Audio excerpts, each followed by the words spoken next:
Hello, and welcome back to another episode of Anecdotal Adventures Reads Homestuck. This time on Anecdotal Adventures, reread Homestuck, Act 2. What do you recall of Homestuck Act 1? Because it has been a while. It was interesting. There was John, and it was his birthday, and there were several arm puns. Shit, I wish I had my notes. I don't. There was a strange obsession with Harlequin dolls. His dad, who was a prankster, who John kind of loathed. What was the girl's name? I literally think I have Rosalind. Rose. There was Rose. There was his chat friends. There was a game. There was a game called Spurb. It's been a hot minute. There were meteors. Spurb, yes. There was a meteor. There was, for some reason, eating a video game apple that I feel like was the downfall of everything. Yeah. There was the help, what I'm calling like the help sprite thing that inhabited a Harlequin doll. Colonel Sprite. Colonel Sprite. Everything has an official little name. Yeah, I literally had the her name written down on the sticky note stuck to the wall in front of me, and I couldn't find it. Well then, we are going to get on to read Act 2, and we will see you all when we are done. So we'll be right back.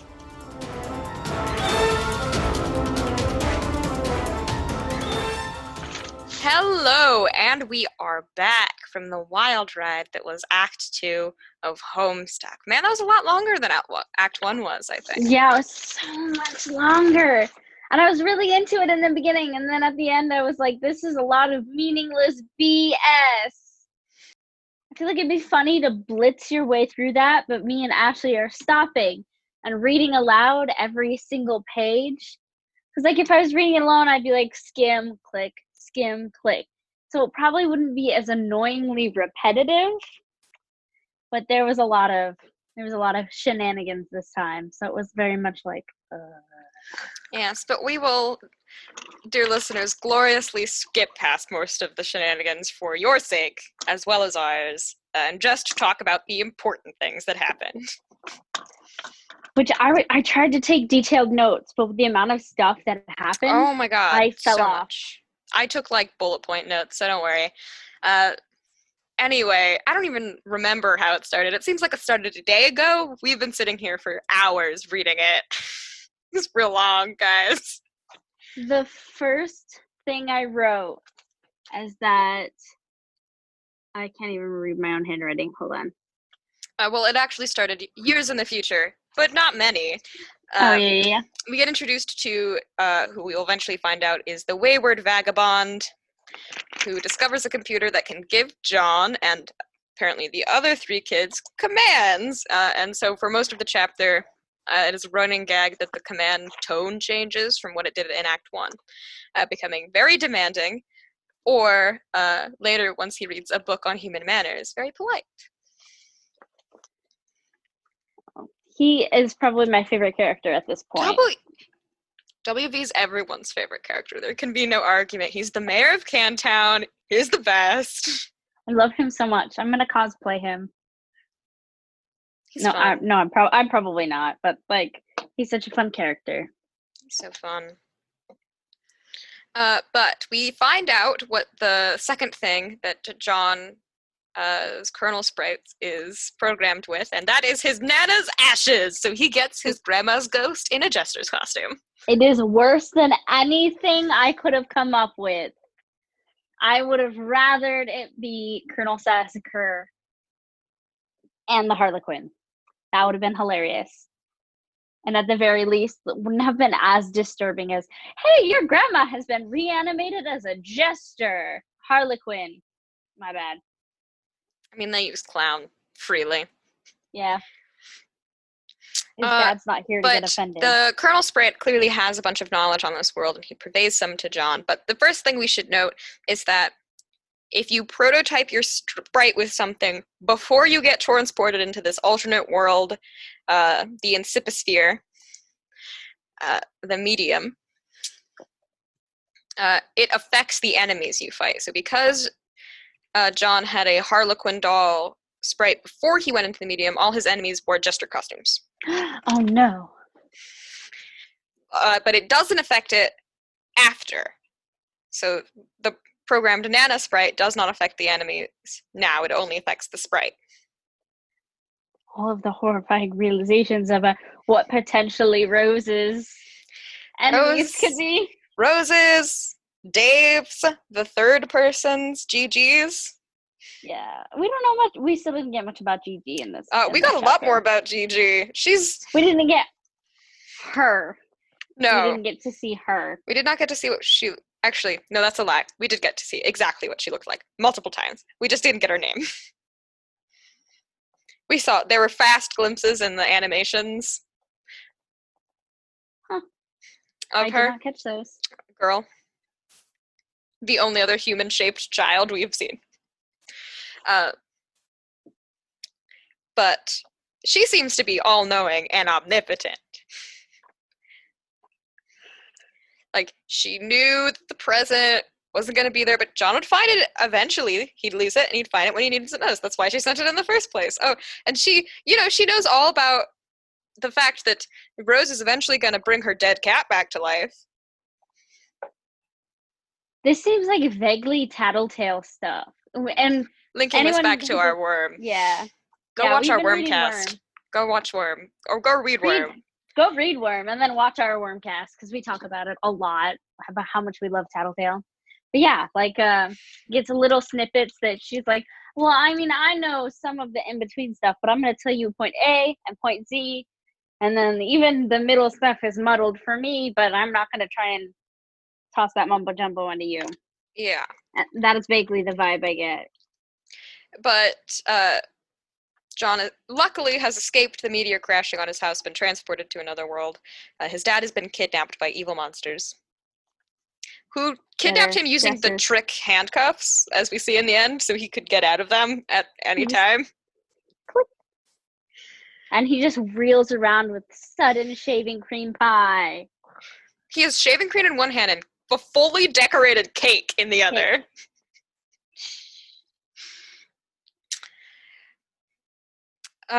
We meet the myth, the man, the legend, Dave Strider.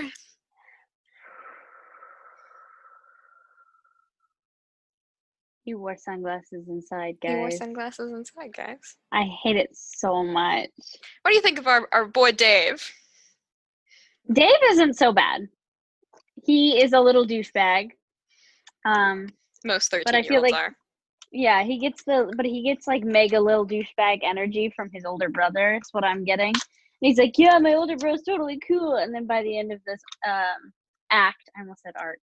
At the end of this act, he's like, yeah, he's totally cool. My brother is totally awesome. Ah ha ha. Dave's brother is terrifying. He's a literal ninja. And is obsessed with snuff films and puppets. And that's not pleasant to think about. We've talked about how it introduces weird parentage one at a time. I did say that in the first episode, that every one of these kids' parents would get subsequently stranger, or their parental figure is the other adult in their life. John's dad. Oh my gosh. Rose's mom. And Dave's stranger. I wonder how you get stranger. Gigi has mentioned a grandfather and an assumable pet dog or pet animal or pet devil beast. I have to feed that devil beast. But they did say that her grandfather was like a badass. So I'm excited to see how that turns out. And she lives in the middle of nowhere. Oh yeah. Which the Wi-Fi is probably great. Are we predicting an recurring problem when Gigi has to get into? Oh, absolutely. It was a problem with Rose, so why wouldn't it be a problem with Gigi? Yeah, I do like all 4 of the kids that we've been introduced to on a distant level, I guess. They're alright. They're cool. There. John's sometimes a little bit of an idiot. Rose is a little gung-ho. And Dave's Dave. The sunglasses. And the overwhelmingly long monologue about puppet penis. The overlong monologuing will be a theme through the Striderdom conversations. Maybe not all about puppet penises, but you know. Good Lord, I hope not. That was so weird. It was funny though. Did not enjoy reading it at all. I did enjoy reading it. I was wheezing and laughing. You were doubled over laughing, so lies. But it was difficult to get through, probably because I was tearing up from how hard I was laughing. But I don't want to talk about that. Yeah. Also, predictably, Dave has a crappy Sylladex thing too. The hash map. But at least he has the detect collision thing. Yeah. And I think it also goes to show, like, their intelligence levels, Rose's and Dave's, they operate complex Syllodexes with, not to say perfectly, because no, most of the plot of this show so far has been them messing with Syllodexes and it going horribly wrong. But better than John, who has the most basic one. Imagine if John had Rose's or Dave's Sylladex. No one would live to see tomorrow. But at least Roses doesn't launch shit. It just drops it. Yeah. That's nice. I feel like I like Roses the best out of the options so far. I think it's easy to understand. I like Dave's. Because you can program the letters to be different values. I feel like I'd do really good with that. Because I'd be like, it's a 7. No, I don't want to be good with numbers for that. And I'm not good with numbers, Cassidy. I'm not good with numbers either, but I'm good with patterns. And that's I'm good what it would with artsy things. So I think I'd do good with tree. And it's also operated on a letter system. And I can do letter systems. A letter number doesn't seem that bad to me. I will withhold judgment until we see GG's. Maybe hers is the best. Or maybe the worst. Or the worst. They don't seem to be getting progressively worse. They just seem to be getting progressively more complicated. Although Dave did mention that anytime she talks about her Sylladex system, he gets a migraine. Oh my gosh. So it might just be worse. Imagine it's just bag of holding system. Drop it in and then you literally just summon it when you want and the rest of them just cannot comprehend. Easy access? What do you mean? That would be fun. If Gigi's just like, what are you guys doing over there with all that programming nonsense? I just have like this magic stuff.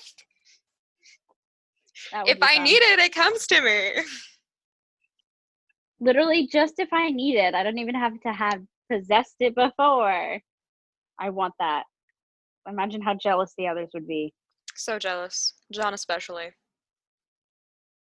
I feel like John's too much of an oaf to really get jealous about that. He'd be like, huh, okay. All right. Cool. And then move on. I disagree. John does not seem that type of person to, like, we've seen him express emotions that are not cool. I'm a relaxed oaf. Piano. That's a completely valid emotion. If someone directs your piano, his outrage on a lot of the things that Rose has done is completely valid. Yeah, you blocked the door? My bathroom. The wall. What's with this crappy staircase? Why did you throw a bathtub at me? She warned him. He just didn't read his PDA. Yeah, that's what that Sylladex crap. Yeah. Other things to talk about. I mean, there's so much to talk about. There was so much introduced to us. You know, just a lot thrown at us. There's a war of light and dark. Light is destined to lose, so it's a futile quest. But John and his friends are not there, I guess, to help Light win, or maybe they are there to help Light win. I don't think Nana was very clear on that. And they are not there to save Earth. Earth is doomed. It's going to be destroyed no matter what you do. They're there to do something more important, according to Nana Sprite. We don't know what, though. She laughed when John asked. Yeah. Very unsettlingly. So, what else is there to talk about? What do you think is going to be programmed into Rose's kernel sprites? I have a couple of ideas that are all equally disturbing. I know, so I can't answer that. Okay. Give me your predictions, though. Okay. Her grimoire would be so cool and utterly horrifying at the same time. Little eldritch beings. And what do you think the second thing is? The wizard. Or maybe it's going to be the grimoire, or the wizard, or the grimoire and yarn, or something like that. But I know I'm almost positive that either the grimoire or the wizard are going to end up in there somehow. Oh my god, what if it's her dead cat? That'd be interesting, wouldn't it? Nana's dead ashes. What if that's a running theme? Dead things. We get a glimpse in one of the animations of what one of the things of Dave's kernel sprite will be. A puppet. I don't know. No. You know that crow that he stabbed with a sword? Another dead thing! Ew. I think that might be a theme. I wonder what Gigi's dead thing's gonna be. The beast. The dog? Or the devil beast thing? Yeah. I'm thinking it's a dog because she refers to it as like a pet. Yeah. Why would you refer to your dog as a devil beast? That's so mean. I mean, that's what Dave referred to it as. Mean. What else? Casual mention of horror terrors. Far too many cookies. Some other stuff with the Midnight Crew and Spade Slick. That was fun. Go ahead and promote your own stuff. And I don't know if you caught it, but Skya, the name of the world that John is trying to get to right now, that's the name of the program that Spurb was downloading, Skya.net. I thought it was an allusion to Skynet from Terminator. I mean, with all the movie references. Yeah. I wouldn't put it past. Whatever. What else? Predictions for next time, I suppose. I think that next time, hopefully Dave will get his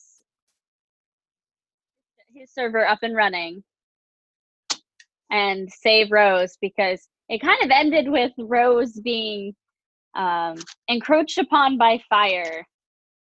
So that's a priority. We hope that happens. And I really do think that, I would really hate/love for the dead thing to be a pattern, because it would make Gigi's predictions true, though, if her cat Jasper came back as her kernel sprite. And considering all the things Gigi has predicted so far, I think we're safe to trust some of the things that she said. Yeah. I wonder how she's getting these mysterious visions of the future. Probably something to do with the game, in my opinion. I mean, it seems like everything's slowly being drawn together to point at this game.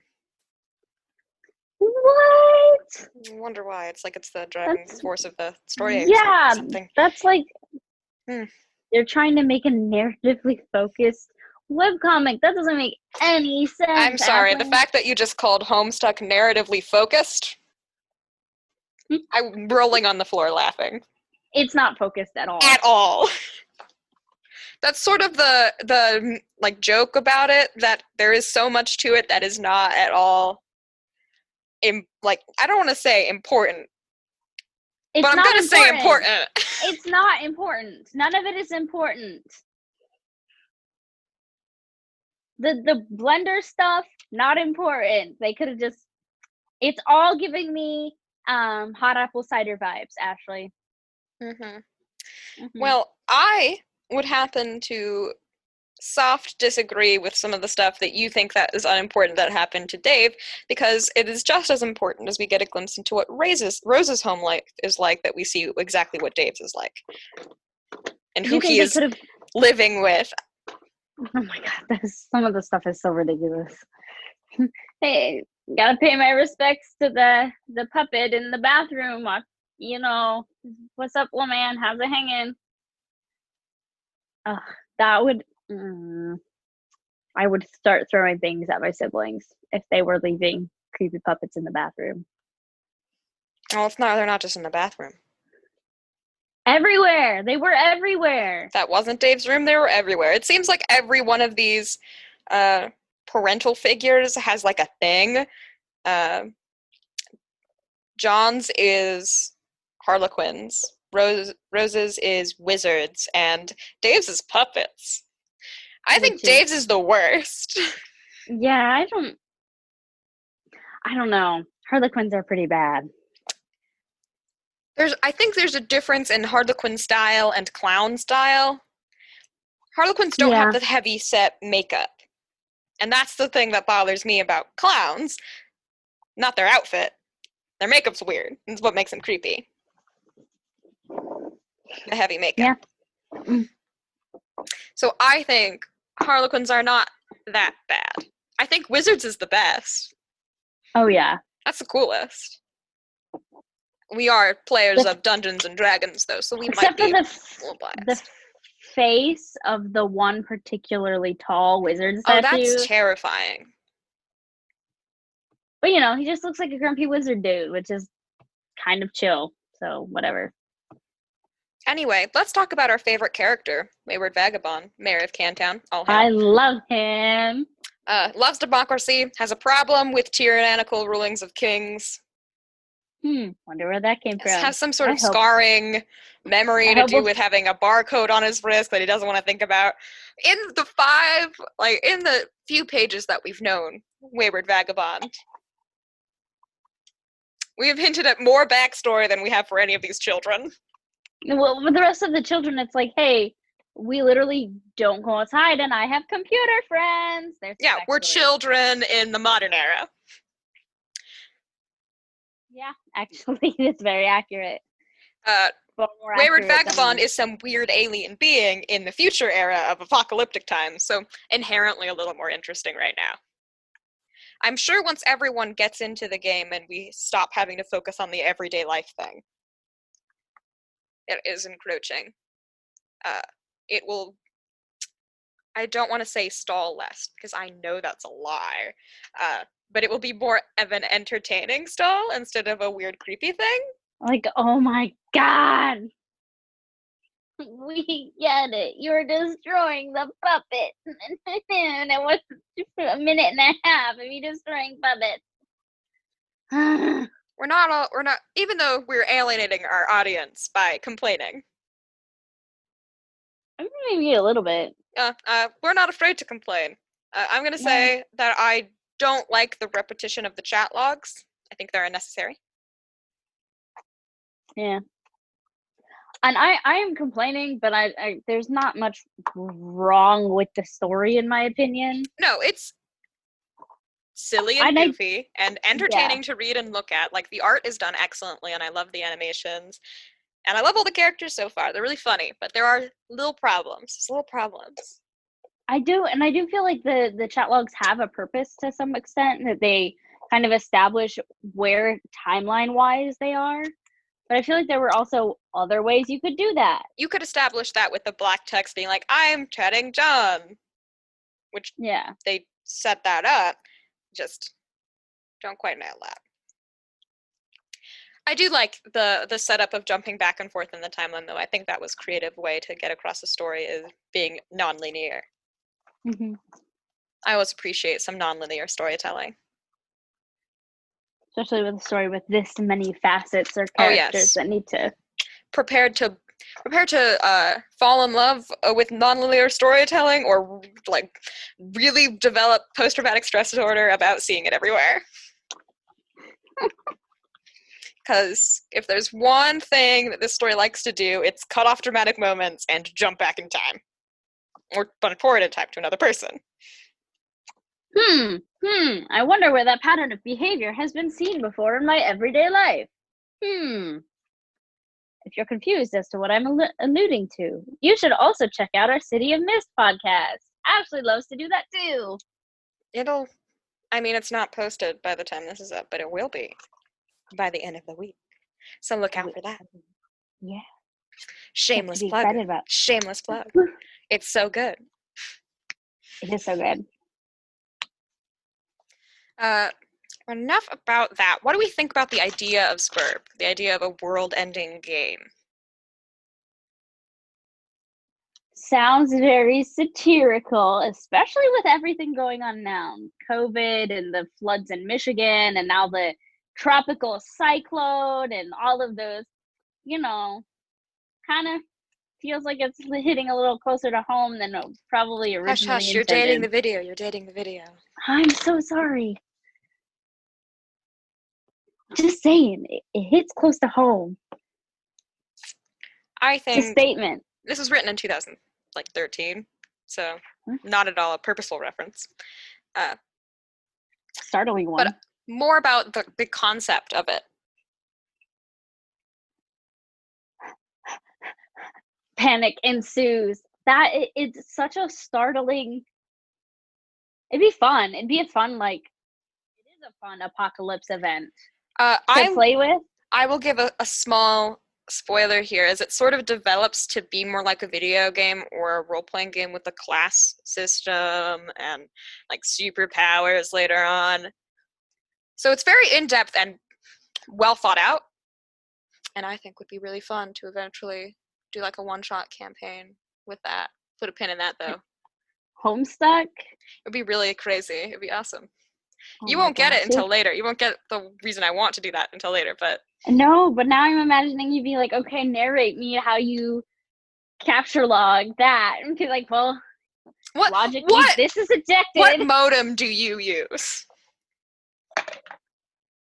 Oh, Dave's, clearly, because we... Yeah, I think I would use the hash modem. Oh my god, you're going to have to do math every time you want to do something.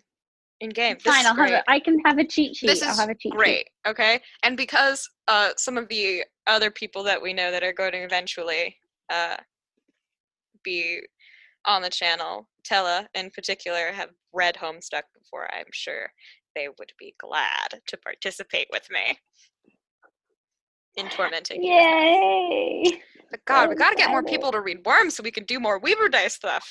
I love... yeah. Well, this is the wrong podcast. Wrong podcast for that. We're getting real tangential here. Anyway, sorry. Let's see, what else? We get a brief glimpse at a white figure in robes in the desert. That will probably be important later. Another traveler of some sort. That the wayward vagabond passes by. What else is there to discuss? I guess we can do what we do in some of our other podcasts. Let's go through the characters one by one and discuss our thoughts on them, starting with our main character, John Egbert. He's just spacey doof, but I don't blame him because it felt like he had another person in his head because of the wayward vagabond, but still spacey doof. I kind of dig it. It's a fun character thing. Yes. Rosalind. She is a very aggressive young lady. Oh, so aggressive. What do we think about her and her mom's thing? See, I literally wrote down in the beginning, we need to see if Rose's mom is actually as passive aggressive as she is describing. And from some of the interactions we saw, I really do think she is. You mean taking a picture she drew of her dead cat Jasper, getting it framed in a really expensive frame, and then welding it to the fridge. Welding it to the fridge. And then the whole chain that ensued. What if, just putting them out there, Rosa's mom is always lightly drunk and not thinking any of this through? She still needs help. Yes, definitely needs some help. Maybe just but we've seen that Rose reads into everyone's actions. Like, she thought that John got her the knitting kit. Oh my gosh, as in a spiteful way, yeah. And she was like, I'm going to make him something homemade with the knitting kit. That will burn him. Everyone's, doesn't really, I think that is a sort of side effect of her being around her mother so much that she's learned to read into someone's actions 3 times the normal amount that you should. Yeah. It would also be very difficult to live with a slightly drunk rich person for a very long time. Oh my So God. it is hard to read into that a little bit. And then we got the little strife scene between Rose and her mom. Yeah, I mean, the empty suicide threat thing? That was startling. Yeah.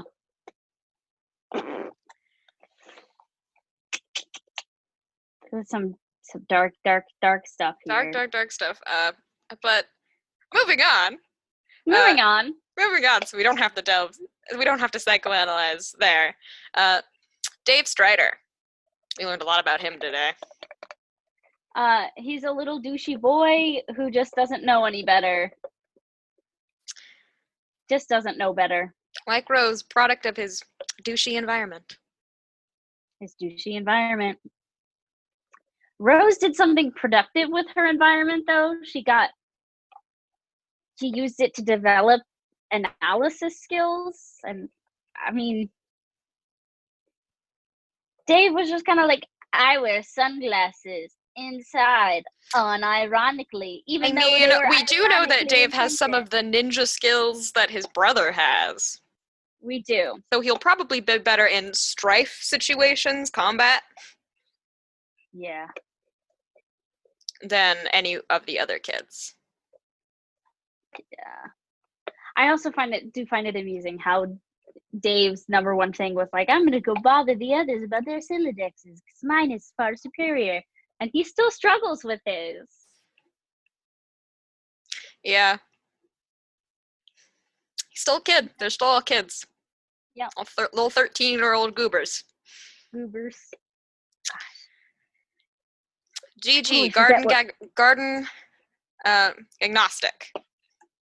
I think that she's going to make her appearance, and I'm going to like her the most. She's fun. Wayward Vagabond. I love him the most. He's my favorite character. He's the best. We've already expressed that we love the Wayward Vagabond. We might just cross out Anecdotal Adventures reads Homestuck, and Anecdotal Adventures just replace that with Anecdotal Adventures Citizens of Cantown. All hail the mayor. Citizens of Cantown. Yes, I'm for it. All in favor of changing the title, say aye. Aye. Oh, because I'm the one who has to edit and make the graphics? No. Just me? But okay. Maybe for an April Fool's one day. Citizens of Cantown. Citizens of Cantown. I'm all for it. Especially since Cantown seems like a truly peaceful place. And/or that is going to be the title of whatever Homestuck-based campaign we run. Citizens of Cantown. That is wonderful, and I'm all for it. Because that'd actually just be a real great name. In any case, I think we've pretty much run through everything that I can recall, unless you have anything in your notes you want to sum it up before we call it a day. Nope. Okay, then. Well, this has been Anecdotal Adventures. I've been your host, Ashley. I'm Cassidy. And everyone should remember not to bake too much, but just the right amount. And we will see you all next time.